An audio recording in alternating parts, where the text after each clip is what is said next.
أما بعد فأعوذ بالله من الشيطان الرجيم. بسم الله الرحمن الرحيم. يا أيها الذين آمنوا إذا نودي للصلاة من يوم الجمعة فاسعوا إلى ذكر الله وذروا البيع ذلكم خير لكم إن كنتم تعلمون. فإذا قضيت الصلاة فانتشروا في الأرض وابتغوا من فضل الله واذكروا الله كثيرا لعلكم تفلحون.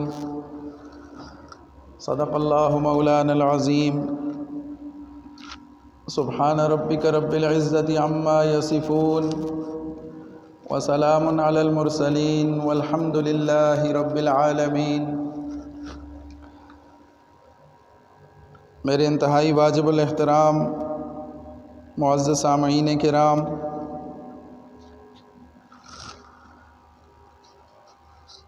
اللہ تعالیٰ کی ناراضگی کے آثار ہم ہر طرف دیکھتے ہیں. اللہ تعالیٰ نے اپنی نعمتیں محدود کر دیں، کم کر دیں، اور وجہ اس کی یہ ہے کہ انسانوں کی طرف سے جو نافرمانی ہے، جو اعمال ہیں، وہ اس قسم کے ہیں کہ وہ اللہ تعالیٰ کی ناراضگی کو لانے والے ہیں. تو اسی سلسلے میں اگر ہم اپنے اعمال کا جائزہ لیں اور اپنے ارد گرد نظر دوڑائیں تو ہمیں یہ واضح طور پر محسوس ہوتا ہے کہ اللہ تعالیٰ کی رضامندی سے ہم بہت دور نکل چکے ہیں. اللہ تعالیٰ ہم سے ناراض ہے. جب اللہ راضی ہوتا ہے تو اپنی نعمتوں کی کثرت کر دیتا ہے، اپنے بندوں کو خوب نوازتا ہے، لیکن جب ناراض ہوتا ہے تو نعمتیں چھین بھی لیتا ہے، تنگ بھی کر دیتا ہے، محدود کر دیتا ہے. تو آئے روز مختلف قسم کی پریشانیوں سے ہم لوگ دوچار رہتے ہیں، اور اس وقت اگر دیکھا جائے تو سب سے بڑا جو مسئلہ اور پریشانی ہمیں لاحق ہے وہ پانی کے حوالے سے ہے. یقیناً پانی اللہ تعالیٰ کی بہت ہی قیمتی، بہت بڑی نعمت ہے، لیکن ہم نے اس نعمت کی قدر نہ کی، اس نعمت کی اہمیت کو نہ سمجھا، اور اس ناقدری کا نقصان ہمیں یہ اٹھانا پڑ رہا ہے کہ اللہ تعالیٰ کی طرف سے اس نعمت میں کمی واقع ہو چکی ہے. اور یہ عمومی طور پر ہر طرف یہی فضا ہے. نہ اس سے شہر محفوظ ہیں، نہ دیہات محفوظ ہیں. گاؤں اور قصبے ہر طرف سے یہی آواز آ رہی ہے، یہی پتہ چل رہا ہے کہ پانی ختم ہو چکا ہے، پانی کی کمی واقع ہو چکی ہے. ظاہری طور پر بھی یقیناً اس کے کچھ اسباب ہوں گے، کچھ انتظامی طور پر اسباب ہوں گے، کچھ ضائع کرنے کی وجہ سے بھی پانی کم ہو چکا ہوگا، پانی کی لائنوں کا بھی مسئلہ ہوگا، پانی کے ذخائر میں کمی کی وجہ بھی ہو سکتی ہے،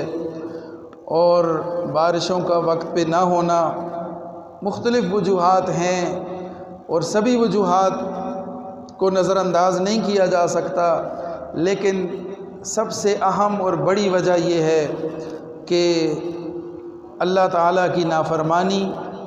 اور اللہ تعالیٰ کی نعمتوں کی ناقدری، یہ دو بنیادی مسائل ہیں کہ جن کی وجہ سے ہم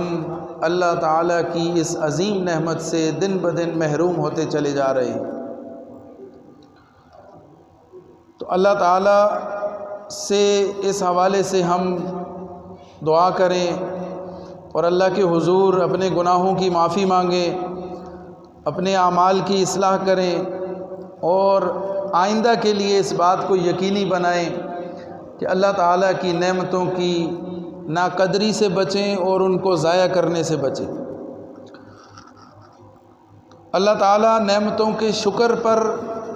اس میں اضافہ بھی فرماتے ہیں اور ناشکری پر، ناقدری پر نعمت کو چھین بھی لیتے ہیں۔ تو اللہ تعالیٰ کے حضور توبہ استغفار کی ضرورت ہے، اپنے اعمال کی اصلاح کی ضرورت ہے، تو یقیناً اللہ تعالیٰ کی رحمت متوجہ ہوگی اور اللہ تعالیٰ اپنے بندوں کے لیے پانی جیسی اس عظیم نعمت کو وافر مقدار میں عطا فرمائیں گے۔ لیکن پھر بھی ہمیں یہ خیال رکھنا ہوگا کہ ضرورت سے زیادہ پانی کے استعمال کو روکنا ہوگا۔ جب نعمت میسر ہوتی ہے اس کی قدر بھی نہیں ہوتی اور اس کا ضیاع بھی ہوتا ہے، پھر جب وہ نعمت چھن جاتی ہے تو پھر ہوش آتا ہے، پھر قدر آتی ہے اور پھر انسان مختلف صورتیں تلاش کرتا ہے۔ لیکن جب اللہ کی ناراضگی ہو اللہ کی طرف سے، پھر اس کے لیے وسائل کم سے کم ہوتے چلے جاتے ہیں اور پریشانیاں بڑھتی جاتی ہیں۔ اللہ تعالی ہم سب کو اس آزمائش سے محفوظ فرمائے۔ اللہ تعالی ہم سب کے لیے اپنی رضامندی والے اعمال ہمیں کرنے کی توفیق عطا فرمائے۔ آج چند باتیں جمعے کے دن کے حوالے سے آپ کے سامنے عرض کرنی ہے کہ جمعے کا دن ایک عظیم دن ہے، ایک فضیلت والا دن ہے۔ اسے جمعے کا دن بھی کہا گیا، عید کا دن بھی قرار دیا گیا اور تمام دنوں کا سردار بھی اسی دن کو قرار دیا گیا۔ تمام امتوں میں اللہ تعالیٰ نے لوگوں کے اجتماع کے لیے، لوگوں کے خاص عبادت کے لیے اور عید کے طور پر اسی دن کو اللہ تعالیٰ نے مقرر فرمایا۔ لیکن جو سابقہ امتیں ہیں انہوں نے اپنی طلب سے، اپنی خواہش سے، اپنی مرضی سے دن منتخب کیے، خصوصاً بنی اسرائیل نے، کہ جمعے کا دن ہمیشہ سے فضیلت والا چلا آ رہا تھا، لیکن بنی اسرائیل نے یہ مطالبہ کیا کہ ہم ہفتے کے دن کو عبادت کے لیے خاص کرنا چاہتے ہیں۔ نصارہ نے اپنے لیے اتوار کا دن خاص کر لیا۔ تو یہ امت محمدیہ صلی اللہ علیہ وسلم کو اللہ تعالیٰ نے یہ توفیق بخشی، یہ اعزاز عطا کیا کہ اس امت نے جمعے کے دن کو اپنی عبادت کا دن بنایا۔ تو بنی اسرائیل نے ہفتے کا دن اپنے لیے مقرر کیا، پھر اس دن کے حوالے سے عبادت کو چھوڑ کر جب انہوں نے کام کاج شروع کر دیے تو اللہ تعالیٰ کی طرف سے ان پر پابندی لگ گئی کہ ہفتے کے دن آپ کام کاج نہیں کر سکتے، پورا دن آپ نے عبادت کرنی ہے۔ جب دن خاص ہو گیا عبادت کے لیے تو اس کو عبادت ہی کے لیے رکھنا ہے۔ تو پھر اس دن ان کو مچھلی کا شکار کرنے سے، دنیاوی کام کرنے سے منع کر دیا گیا، لیکن وہ کچھ عرصہ اس پر کاربند رہے، پھر وہ نہ باز آ سکے اور نہ رہ سکے، تو انہوں نے مختلف حیلے بہانے کر کے اللہ تعالیٰ کے حکم کی خلاف ورزی شروع کر دی، جس پر اللہ تعالیٰ کی طرف سے ناراضگی کا اظہار ہوا اور بالآخر ان کے چہرے مسخ کیے گئے، ان کو بندر بنا دیا گیا۔ تو یہ سارے سلسلہ چلتا رہا۔ امت محمدیہ کے لیے اللہ تعالیٰ نے جمعے کا دن مقرر فرمایا اور اس دن کو جمعے کا دن اسی وجہ سے کہا جاتا ہے کہ یہ اجتماع کا دن ہے۔ اس دن لوگ جمع ہوتے ہیں اللہ کی عبادت کے لیے، تو اس دن کو جمعے کا دن قرار دیا۔ اور پھر فضیلت والا دن کہ آسمان و زمین اور تمام کائنات کی تخلیق اللہ تعالیٰ نے جو فرمائی تو 6 دن میں فرمائی، اس میں سے آخری دن یعنی چھٹا دن جس دن اس سارے کام کی تکمیل ہوئی وہ جمعے کا دن ہے۔ پھر اسی دن میں آدم علیہ السلام پیدا کیے گئے اور آدم علیہ السلام کو اسی دن جنت میں داخل کیا گیا۔ پھر آدم علیہ السلام کی جنت سے زمین کی طرف آپ کو جب اتارا گیا تو وہ بھی دن جمعے کا تھا۔ اور اسی طرح قیامت جو قائم ہوگی تو جمعے کے دن قائم ہوگی، اور جمعے کے دن اللہ تعالیٰ نے ایک گھڑی ایسی رکھی ہے، ایک وقت ایسا رکھا ہے کہ جس وقت اللہ کا بندہ جو بھی اللہ سے مانگے گا اللہ تعالیٰ اس کو عطا کریں گے۔ حدیث میں آتا ہے کہ ایک گھڑی، ایک وقت اللہ تعالیٰ نے اس دن میں، پورے دن میں، جمعے کے دن میں ایسا رکھا ہے کہ جس وقت اللہ کا بندہ جب اللہ سے کچھ مانگے گا اس وقت میں تو اللہ تعالیٰ اس کو ضرور عطا فرمائیں گے، ہاں کوئی حرام چیز کا طلبگار نہ ہو۔ تو جائز امور میں سے وہ جو بھی اللہ سے مانگے گا اللہ تعالیٰ ضرور اس کی خواہش پوری کریں گے، اس کی طلب پوری کریں گے، اس کو عطا فرمائیں گے۔ تو یہ خصوصیت اللہ تعالیٰ نے جمعے کے دن کے ساتھ رکھی۔ ابتدا میں اس دن کو یوم عروبہ کہا جاتا تھا، اور رسول اللہ صلی اللہ علیہ وسلم کے اجداد میں آپ صلی اللہ علیہ وسلم سے 550 سال قبل کعب بن لوئی جو آپ کے اجداد میں سے تھے، آپ کے بڑوں میں سے تھے، اور اللہ تعالیٰ کی خصوصی رحمت تھی ان پر کہ بت پرستی کے اس دور میں، شرک کے اس دور میں اللہ تعالیٰ نے ان کو شرک سے اور بت پرستی سے محفوظ رکھا۔ تو سب سے پہلے کعب بن لوئی وہ شخص تھے کہ جنہوں نے اس دن کا نام جمعہ رکھا، اور اسی دن وہ قریش کو جمع کیا کرتے اور ان سے واعظ و نصیحت کیا کرتے، اور نبی علیہ السلام کی بشارتیں بھی انہوں نے دیں، قوم کو سمجھایا، بتایا کہ ہماری اولاد میں آگے چل کے ایک نبی آئیں گے اور وہ آخری نبی ہوں گے۔ تو آپ علیہ السلام کی بشارت بھی انہوں نے دی، اور ان کا قریش کے ہاں، عرب کے ہاں بڑا مقام تھا کہ ابتدا میں اہل عرب میں جو تاریخ چلتی تھی، جو ان کی کیلنڈر چلتا تھا، وہ کعبۃ اللہ کی تعمیر کے بعد کے اوقات سے انہوں نے شروع کیا کہ یہاں سے آگے ہماری تاریخ شروع ہوتی ہے۔ پھر جب کعب بن لوئی کی وفات ہوئی، رسول اللہ صلی اللہ علیہ وسلم کی آمد سے 560 سال پہلے، یعنی 550 سال قبل کعب بن لوئی کی جب وفات ہوئی تو اہل عرب نے اس وقت سے پھر اپنی تاریخ شروع کر لی، اپنا کیلنڈر، اپنی تاریخ وہاں سے شروع کر لی۔ پھر اس کے بعد واقعہ فیل ہوا، جب کعبہ پر ہاتھیوں کے لشکر سے حملہ کیا گیا اور اللہ تعالیٰ نے چھوٹے چھوٹے پرندوں کے ذریعے اس کی حفاظت فرمائی اپنے گھر کی، تو واقعہ فیل کو پھر عرب نے تاریخ مقرر کیا اور وہاں سے آگے انہوں نے اپنی تاریخ شروع کر دی۔ تو بہرحال جمعے کا دن ابتدا ہی سے بڑا اہمیت کا حامل رہا، اور رسول اللہ صلی اللہ علیہ وسلم کی احادیث بھی کثرت سے اس حوالے سے وارد ہیں کہ جس میں جمعے کے حوالے سے آپ صلی اللہ علیہ وسلم نے امت کی رہنمائی فرمائی۔ چند حدیث ہیں کہ حضرت سلمان فارسی رضی اللہ تعالیٰ عنہ فرماتے ہیں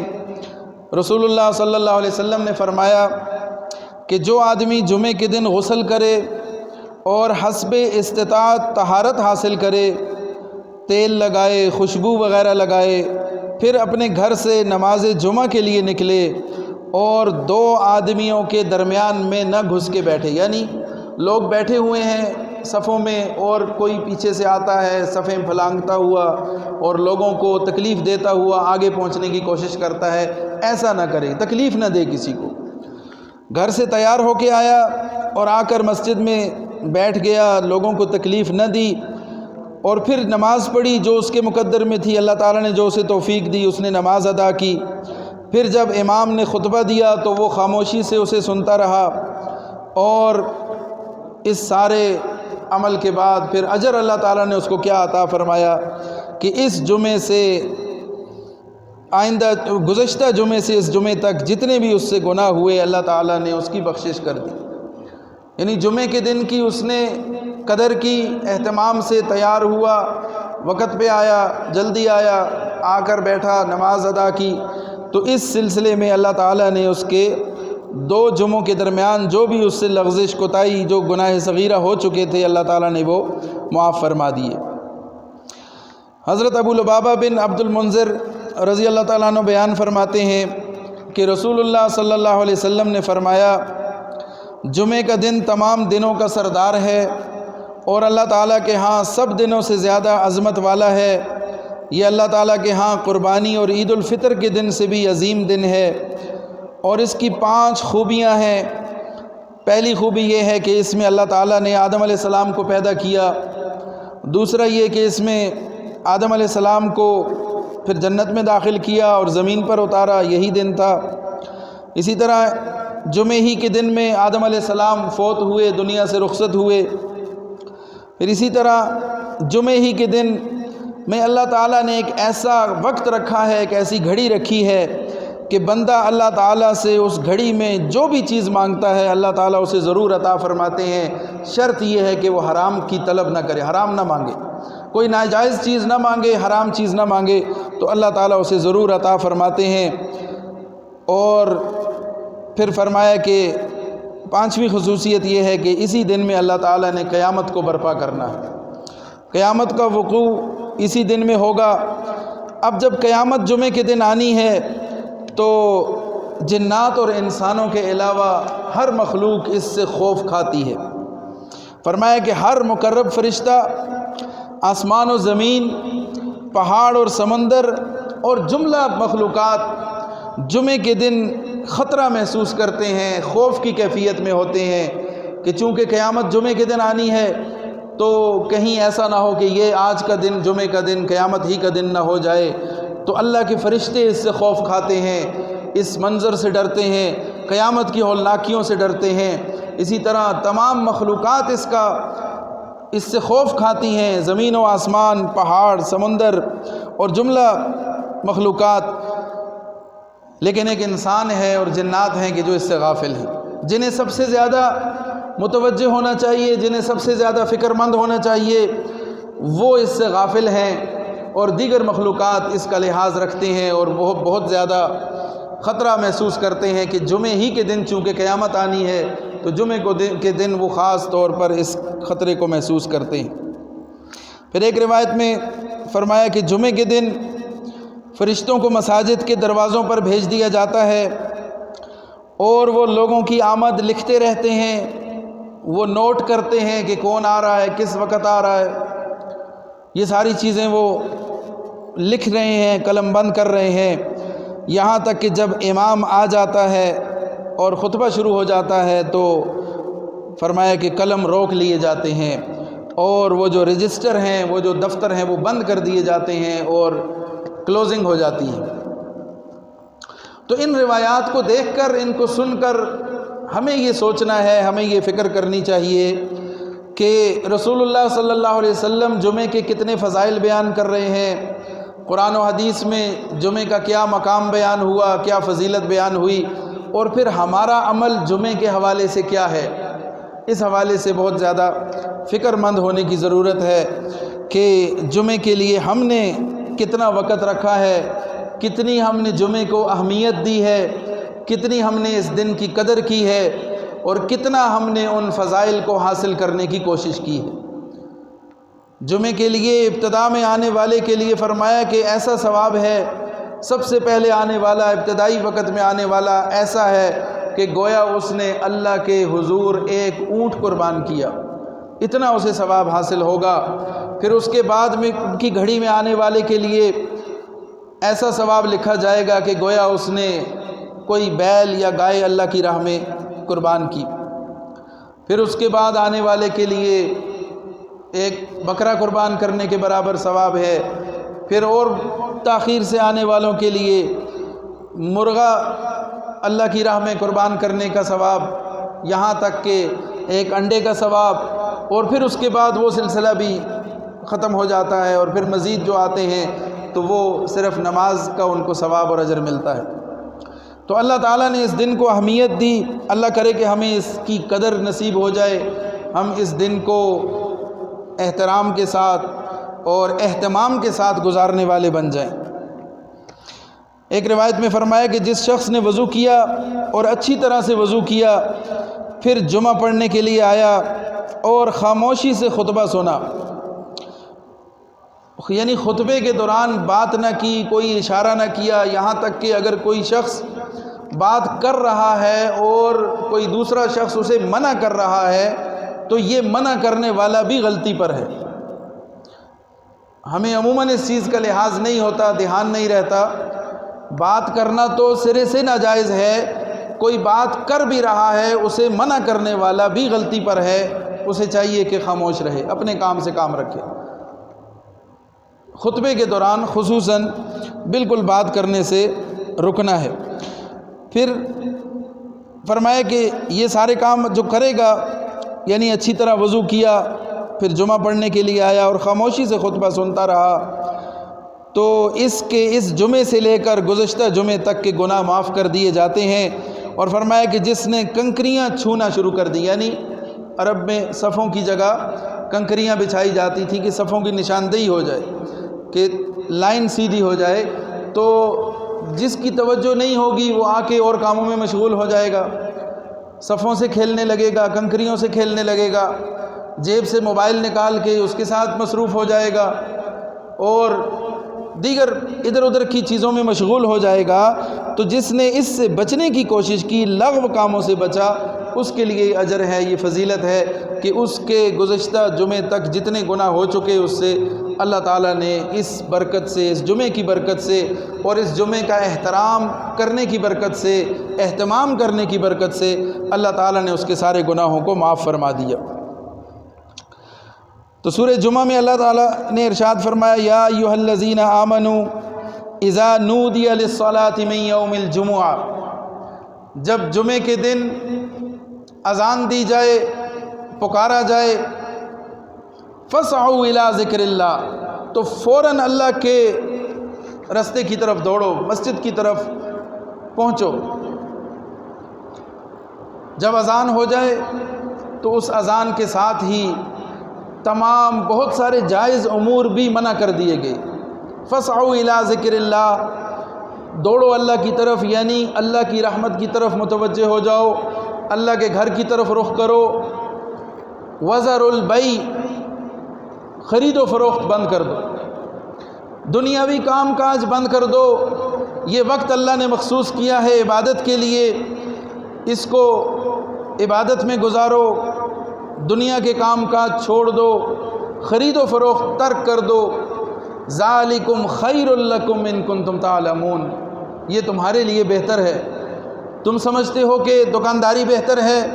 کمائی کرنا بہتر ہے، بازار میں رہنا بہتر ہے، کچھ کما لوں گا، کچھ حاصل کر لوں گا۔ اللہ کہہ رہا ہے جمعے کا وقت ہے اور اذان ہو چکی، تو اب مسجد کی طرف رخ کرو، اس کے علاوہ اور کوئی کام نہیں کرنا، یہاں تک کہ بات چیت کرنا، سونا، آرام کرنا، کھانا پینا،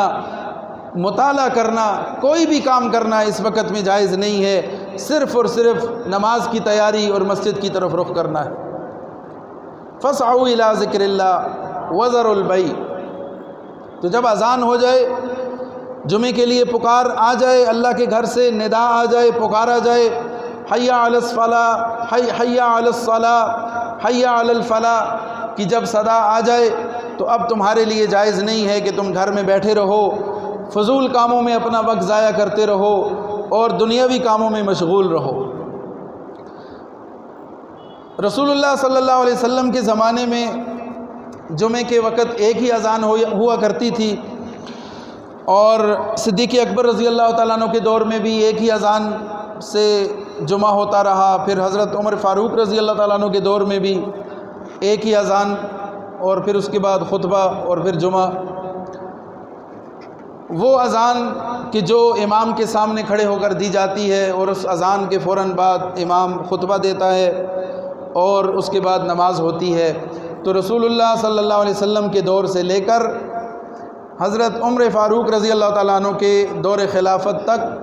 یہی سلسلہ چلتا رہا، ایک ہی اذان کے ساتھ جمعے کی نماز ہوتی رہی۔ حضرت عثمان رضی اللہ تعالیٰ عنہ کے دور میں دوسری اذان شروع کی گئی۔ حضرت عثمان رضی اللہ تعالیٰ عنہ کے دور میں چونکہ مسلمانوں کی تعداد میں اضافہ ہو چکا تھا، تو ایک اذان کہ جو امام کے سامنے کھڑے ہو کر دی جاتی تھی وہ ناکافی لگنے لگی، کہ لوگوں تک آواز پہنچنا مشکل ہو رہا تھا، تو حضرت عثمان رضی اللہ تعالیٰ عنہ نے اپنے اجتہاد سے ایک اذان کا اضافہ فرما دیا۔ اور مسجد سے دور اپنے گھر کے قریب وہاں ایک جگہ پر دوسری اذان یعنی اذان شروع کروا دی تو وہاں اذان دی جاتی، اس کے بعد دوسری اذان ہوتی اور پھر خطبہ ہوتا اور اس کے بعد نماز ہوتی۔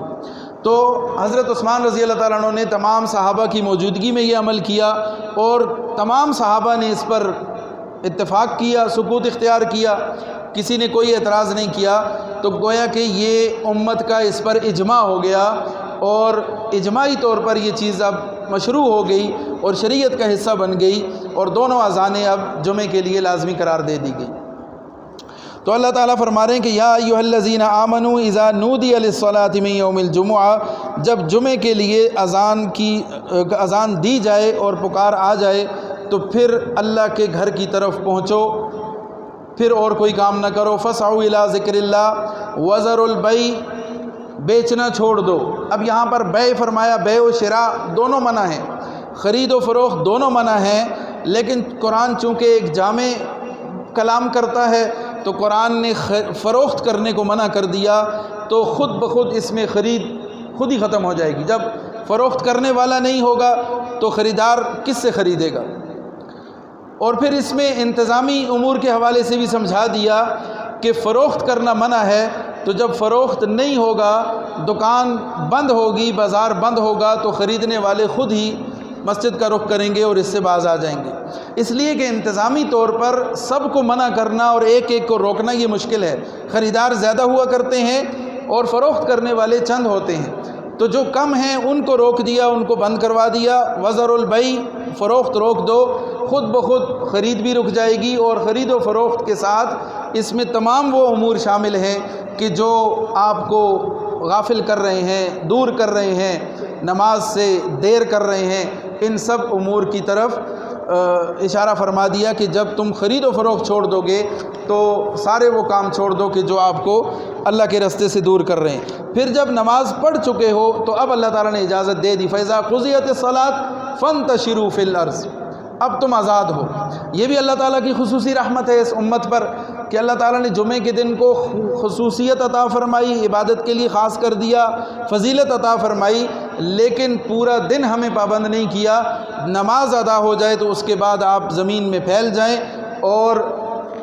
اللہ کا فضل تلاش کریں۔ فَانتَشِرُوا فِي الْأَرْضِ وَابْتَغُوا مِن فَضْلِ اللَّهِ، زمین میں پھیل جاؤ اور اللہ کا فضل تلاش کرو۔ حضرت اوراق بن مالک رضی اللہ تعالیٰ کہ وہ نماز کے بعد ان کی عادت یہ تھی کہ مسجد کے دروازے پر کھڑے ہو جاتے اور وہاں پہنچ کر یہ دعا کیا کرتے، اللہم انی اجبت دعوتک وصلیت فریضتک وانتشرت کما امرتنی فارزقنی من فضلک وانت خیر الرازقین۔ یہ دعا فرمایا کرتے کہ اے اللہ، میں نے تیرے حکم کی اطاعت کی اور تیرا فرض ادا کر دیا، اور جیسا کہ تو نے حکم دیا ہے نماز پڑھ کر میں باہر جاتا ہوں، اب تو اپنے فضل سے مجھے رزق عطا فرما، فارزقنی من فضلک، مجھے اپنے فضل سے رزق عطا فرما، وانت خیر الرازقین، تو بہترین رزق عطا فرمانے والا ہے۔ تو یہ دعا پڑھ کے وہ اللہ کے فضل کی تلاش میں نکل کھڑے ہوا کرتے تھے۔ تو یہ اللہ تعالیٰ کی خصوصی رحمت ہے اس امت پر، ورنہ بنی اسرائیل کے لیے ہفتے کا دن مقرر ہوا عبادت کے لیے، انہوں نے خود منتخب کیا، تو اب انہیں منع کر دیا گیا کہ اس دن آپ نے کوئی لین دین نہیں کرنا، مچھلیاں پکڑنا ان کے لیے ناجائز قرار دے دیا، کوئی بھی دنیاوی کام نہیں کر سکتے، پورا دن نہیں کر سکتے۔ لیکن ہمارے لیے اللہ تعالیٰ نے اس میں سہولت رکھی کہ نماز جمعہ کے بعد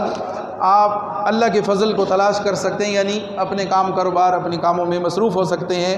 تو اس دن کی اللہ تعالیٰ ہمیں اہمیت اور قدر کرنے کی توفیق عطا فرمائے۔ آج 16 ذی الحجہ ہے اور 2 دن کے بعد 18 ذی الحجہ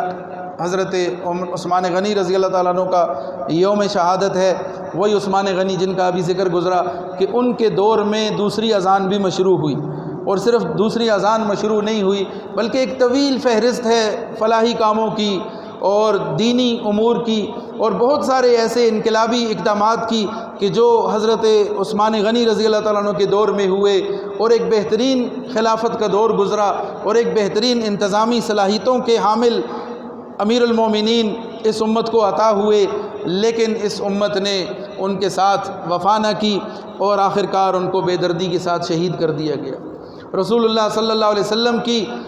بہت ساری بشارتیں ہیں حضرت عثمان غنی رضی اللہ تعالیٰ عنہ کے لیے، اور عشرہ مبشرہ میں ہیں، خلفائے راشدین میں ہیں، اور بہت اللہ تعالیٰ نے آپ کو مقام عطا فرمایا۔ لیکن اس امت کی بدقسمتی کہ آپ کو حق پر ہونے کے باوجود، خلیفہ ہونے کے باوجود انتہائی بے دردی سے مظلومانہ طور پر شہید کر دیا گیا۔ اللہ تعالیٰ حضرت عثمان غنی رضی اللہ تعالیٰ عنہ کے درجات بلند فرمائے اور ان کا فیض تا قیامت جاری و ساری فرمائے۔ آج بھی ان کے نام سے صدقہ و خیرات کے سلسلے میں آج بھی اللہ تعالیٰ نے ان کے فیض کو جاری رکھا ہوا ہے، اور سعودی حکومت کے ہاں ایک اکاؤنٹ ہے حضرت عثمان غنی رضی اللہ تعالیٰ عنہ کے نام کا، جو وقف کام اور صدقہ و خیرات کے کام اس سے کیے جاتے ہیں، اور وہ سارا سلسلہ حضرت عثمان غنی رضی اللہ تعالیٰ عنہ کے نام پر آج بھی چل رہا ہے۔ تو سخاوت آپ کی مشہور تھی، اور بہت سارے فضائل ہیں، بہت ساری باتیں ہیں، لیکن وقت چونکہ مکمل ہو چکا، تو اللہ تعالیٰ سے دعا ہے اللہ تعالیٰ ہمارے جو مسئلے مسائل ہیں اللہ تعالیٰ ان کو بھی حل فرمائے۔ ہمارے پانی کا مسئلہ ہے اور دیگر جو ہمیں مسائل درپیش ہیں اللہ تعالیٰ ان کو حل فرمائے، اور اللہ تعالیٰ ہمیں نیکی اور تقوی نصیب فرمائے۔ اللہ تعالیٰ کی طرف توجہ اور دھیان ہم کریں تاکہ اللہ ہم سے راضی ہو جائے، اور اللہ تعالیٰ کی جو نعمتیں ہم سے ختم ہو رہی ہیں، چھن رہی ہیں، ہمارے لیے مسائل پیدا ہو رہے ہیں، اللہ تعالیٰ ہمیں خوشحالی اور سہولت عطا فرمائے، اور اللہ تعالیٰ اپنی ناراضگی سے ہمیں محفوظ فرمائے۔ وآخر دعوانا ان الحمد للہ رب العالمین۔